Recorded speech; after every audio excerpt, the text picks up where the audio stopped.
আসসালামু আলাইকুম। ঝর্ণাস কুকিং হাউজের আজকের আয়োজনে ছোট বড় সবারই খুবই পছন্দের জামের জেলি রেসিপিটি শেয়ার করব।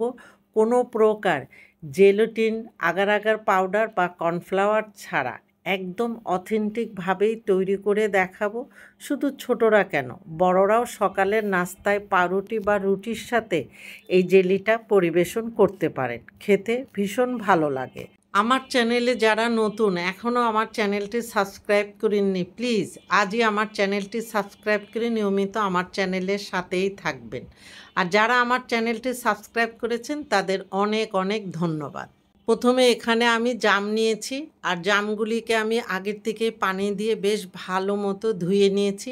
এখানে জামগুলি একটু মোটা এবং মাংসওয়ালা নিলে জাম থেকে পিউরিটা ভালো পাওয়া যায়। আর এখানে আমি জাম কতটুকু নিয়েছি আমি পরবর্তীতে আপনাদেরকে বলে দেব।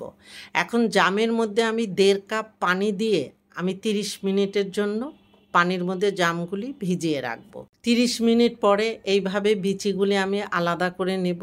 আর এই পানিতে ভিজিয়ে রাখার ফলে জামগুলি আগের থেকে একটু নরম হবে, তাই জাম থেকে বিচিগুলি আলাদা করতে অনেক ইজি হবে। এখন আমি বিচিগুলি সব ফেলে দিয়েছি। এখন পানি সহ জামের মিশ্রণটাকে আমি ব্লেন্ডারে পেস্ট করে নেব।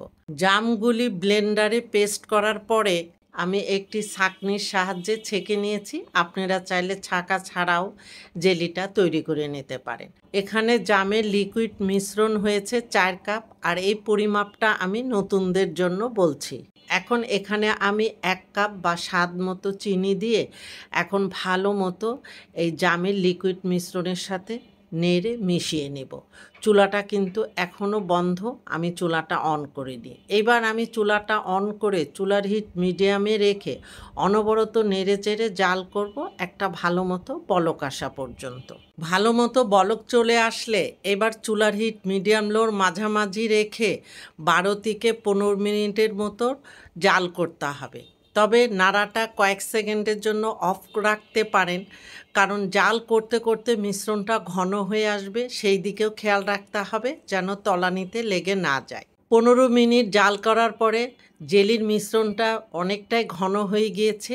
আমি আরও কয়েক মিনিট জাল করব, এজন্য ঢাকনাটা দিয়ে জাল করে নিচ্ছি, কারণ ঘন হয়ে আসলে ফুটে উঠে গায়ে ছিটে আসতে পারে। এখন এই জেলির মিশ্রণের মধ্যে কোনো পানি নেই বা পারফেক্ট হয়েছে সেটা আমি আপনাদেরকে একটু দেখিয়ে দিচ্ছি। স্প্যাচুলার মধ্যে কিছুটা জেলি নিয়ে যখন ডান বা বাম দিকে এভাবে একটু নড়াবেন, দেখবেন গড়িয়ে পড়ছে না, তখন বুঝতে হবে এর ভিতরে কোনো পানি নেই বা পারফেক্টভাবে হয়েছে।